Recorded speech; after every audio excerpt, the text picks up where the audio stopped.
giving all praise and reverence to God,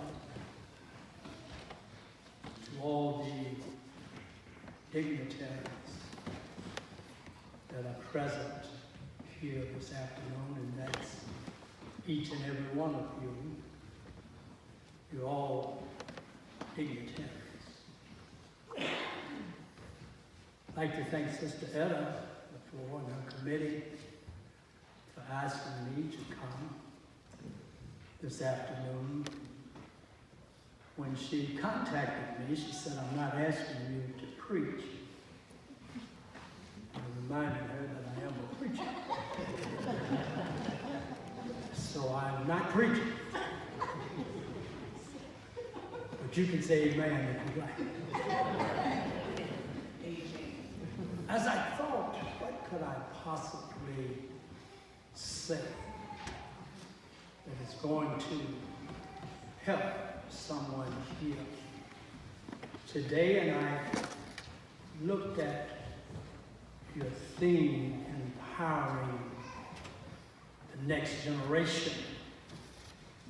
As I thought about it, the very first thing that came to my mind was united we stand, divided we fall. Then I asked myself, why are we still suffering from division? Why are we still divided? And I came to the conclusion that it is because we continue to live by man's standards. And as long as we live by man's standards, we will continue to be divided. God has given a different standard, one that is built on love, a standard that has united us. When I say us, I'm talking about those who trust and believe in God. In God's eyes, there is no color, no separation because of gender, because of race, religious beliefs. God only requires that we obey Him and that we love one another. There are many who do not understand we are united in Christ, which means we must trust, we must believe, and we must obey. I'm going to say this again. I'm not here to preach a sermon. However, I am a preacher. So with me, it is all about God. But over the years, I've discovered if you don't know anything about the messenger, then you probably will miss the message. So if you will allow me to be me, and if you don't allow me to be me, I'm going to be me anyway. Anyway, I'm going to blow a few minds. I am a black man. Yes, looks are deceiving. I never knew my earthly father. My mother was a Negro. That's what they called us before African American. Before I'm black and I'm proud. So I want you to just for a few moments use your imagination and imagine me, a black man in the 40s, the 50s, the 60s, the early 70s, growing up in the state of Arkansas, attending all black schools.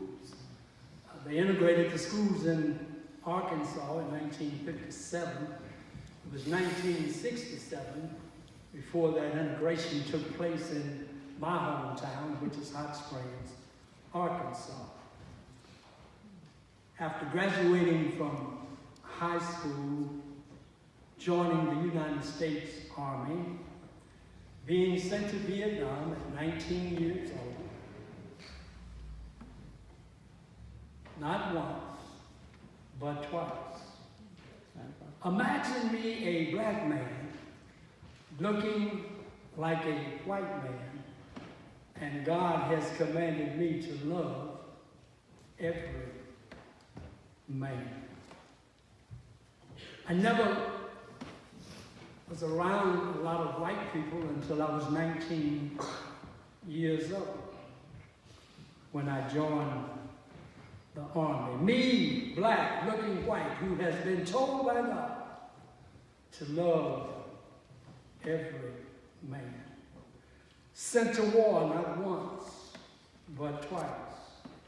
Shortly after returning home from war, discovering that my mother is dying from cancer, I found myself in a very low place in my life, so low until I asked God, how could you have made a black man look like a white man and then tell him to love every man? And for many, many years of my early life, I stayed at that low place. I continued to ask God that question over and over and over again. And then one day he simply answered me. And he said, I am God. I made you, and I made you to look just the way I wanted you to look, so that you may be able in your later years to help others who are just like you. Now let me pause and say to anyone who may get in the idea that I'm a racist, I am not a racist. I believe that God created all men equal. I believe God knew very well what he was doing when he created the first man and the first woman. He knew when he made us that we would hate one another because of the color of the skin, because of religious beliefs, and for many, many other reasons that makes no sense whatsoever. Making us different is the challenge that God placed on each one of us. He could have made us all to look the same.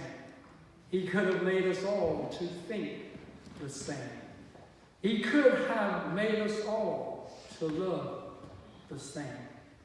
Let's use our minds again, and I want you to ask yourself a question. What kind of world would this be if everyone was just like me? Now, to the ones who may be thinking we would have a perfect world, and I know we have some perfect people. Out of this many people in this room, someone believes they're perfect. But I'm going to burst your bubble and tell you no one is perfect. We all have flaws. We all have faults. That's right. And because of hatred, we still find ourselves separated and divided. I believe I was asked, I was sent here today to tell someone that hatred is not a part of God's plan. God's plan is that we be united. And because it's not God's plan, we can, with his help, empower the next generation. Instead of white power, black power, man power, money power, political power, we need to teach the next generation God's power. Amen. We want to empower the generations. We must teach knee power. And for those that don't know, knee power is praying power. We must teach the next generation that they must depend upon the power of prayer to make a difference in the world that we are living in. We must teach the generations how to pray. Father, I stretch my hand to thee. no other help I know. We must teach it is not about race, color, or creed. We must teach we are all God's children. That's right. We are to live eternally in heaven with Him. We must learn to live together here on earth. Yes, this generation is facing tough times. There is so much division today from the White House to the church house. It's easy to observe the trouble caused by the lack of unity. Today we must pray for unity, that we may become unified in the truth. We must tell the truth, tell the world that truth does matter. We must tell them God commanded us to love everybody. Everyone, not just those who look like me. Not just those who think like me. It's time we stop asking God to bless America and ask God to bless all people, all races, all color, all creed, to bless every nation. We need to pray for peace and not war. We need to pray for love, not hatred. We need to pray for truth, not lies. We need to pray that good overcomes evil. We must pray for unity, not division. If we want to empower the next generation, the change must start now, and it must start in us. We must learn to live in harmony, willing to associate with people of low position. Let us make every effort to do what we can to lead in peace and mutual edification. May God, who gives us endurance and encouragement, give us the spirit of unity, that we can empower the next generation. If we are to empower the next generation, we must learn to put God first in all that we do. Whether it be here in this place or at the grocery store, and certainly to our political leaders, it's time that we get God back into our government and allow Him to lead us. I'm going to make somebody mad. I don't need a man to lead me anywhere. As a matter of fact, I discovered if I follow man, I've gone the wrong way every time in my life.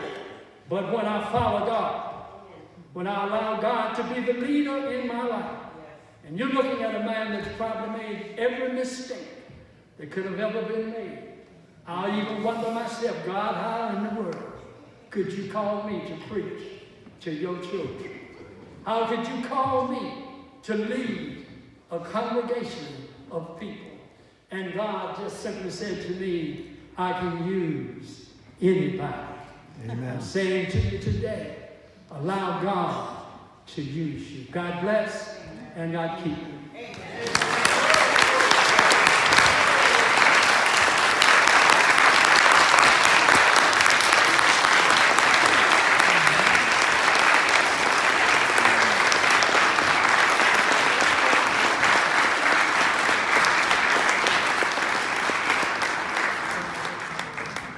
He said he wasn't going to preach. He preached, didn't he?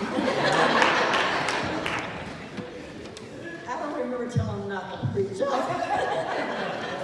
Reverend Anderson, we enjoyed you. Amen. Thank God.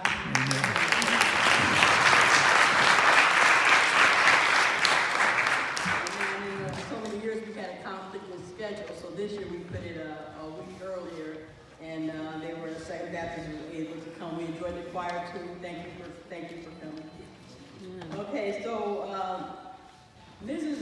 McLeod Shaw, she came from the Quad Cities. She's on our committee. Did you want to have a few words? No, I'm just glad I'm here. Okay. I was looking at the weather forecast. Okay. Too, Made you nervous, right? Okay. Okay. I'm glad I'm here, and I'm glad I'm part of you. And I just want to thank you and, Anita, because you hold my children, two of my grandchildren, and you work well with children. Amen to that. You hope them in studying after class and God kept bless them in them. line. And you are a good woman. So it's Anita, and I'm just pleasure to work with you. Amen. Thank you. Okay, so like I said, we thank everyone for coming today. We appreciate those that made it over the highways that came to be with us, those that are local that came to be with us. There's a video, I put the link at the bottom of your program. The Monica Flag, she lived here in Kewanee previously, but she made a video, and we showed it last year at the program. So if you can pull that link up on YouTube, and you can see this video, it's a Community Black History video, and it's some of Kewanee's in the video. And she kind of highlighted some things. Councilwoman Bustos, when you gave us that award a few years ago, and it's just been an amazing journey for us. And then also we have here downstairs. Make sure you go downstairs because there's refreshments. There's displays. We try to update our display. Famous African American inventors, doctors, scientists, sports, people in sports. So go down and read the displays. Anita, she set up an African American doll display downstairs. And we also have a pop bottle doll display. Last year, the students at Irving School, third grade students, they did a project. It was called Pop Bottle Doll Display. And it was quite a few of them were African American famous people in history. And so the teacher, Mrs. Cleaver, she told me, she said, Etta, do you think you could use some of these dolls at your program next year? And so we sent a note home with the students and their parents. Some of them, they said it could donate. So when you go down, you can see the pop bottle doll display down there too. So the kids, they really did a good job. I don't know if Dr. Brown made it. I can't see everybody. Did she make it or not? No. Okay, she was going to try to make it. Evidently she did. Okay, but the pop bottle doll display downstairs. There's some military displays. Reverend Guthrie brought something, and I think Anita brought some for that also. We'd like to thank the First United Methodist Church for letting us host the program here. Kewanee schools, they're always willing to let the choir sing, and their directors, participate. Star Courier newspaper, Regional Daily News for broadcasting and about the event. B&B Printing, they always give us a discount. Second Baptist Church. Literacy Volunteers of Illinois. That's a nonprofit organization out of Chicago that we're kind of collaborating with and connected with. And today we have 3 AmeriCorps members that's going to be helping us serve downstairs. Linda Bowles, she works at Abilities Plus as an AmeriCorps member. Janet Pilarski, she's at YMCA. And then Soledad, she works with me in our after-school tutoring and our ESL program at Black. So AmeriCorps member, that's another project that I'm involved in. We've been doing this probably for about 3 or 4 years. And where the people that work for AmeriCorps, they earn, they serve, but then they also earn money for college. And if you're a senior, you can give the money to your child or grandchild. So that's what Linda does. She gives the money to her grandkids. But we thank them for coming out and being with us today also. And I just want to make sure I didn't miss anyone. I think that's about it. Thank you so much for coming. We're going to all stand now and we're going to sing We Shall Overcome. Amen. If we stick together, we'll overcome. Before we stand, Okay. there's a talk I'd like to hear, was Martin Luther King speaking about we shall overcome. It's about 2 minutes long, and then afterwards there'll be the music video by Pete Seeger singing We Shall Overcome. We shall overcome. Sometimes we've had tears in our eyes when we joined together to sing it, but we still decided to sing it. We shall overcome. No, before this victory's won, some will have to get thrown in jail some more, but we shall overcome. Don't worry about us. Before the victory's won, some of us will lose jobs, but we shall overcome. Before the victory's won, even some will have to face physical death.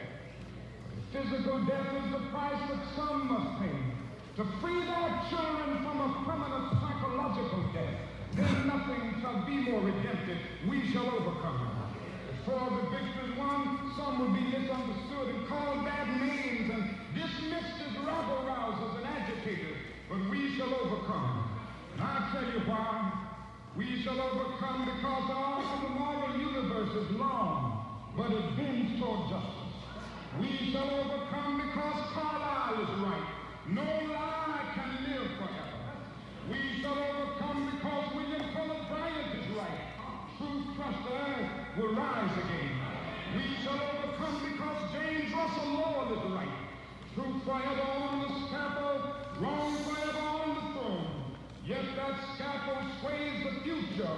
Behind the dim unknown standeth God within the shadows, keeping watch above his own. We shall overcome because the Bible is right. You shall reap what you sow. We shall overcome. Deep in my heart, I do believe we shall overcome.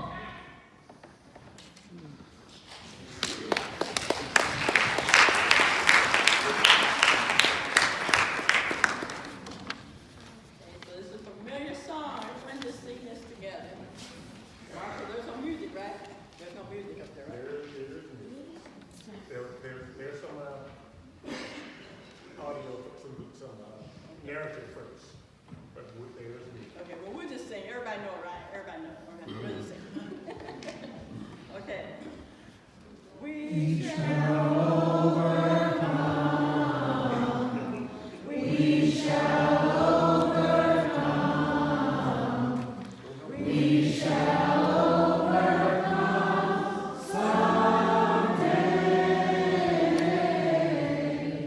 Oh, deep in my heart, I do believe we shall overcome someday. We shall live.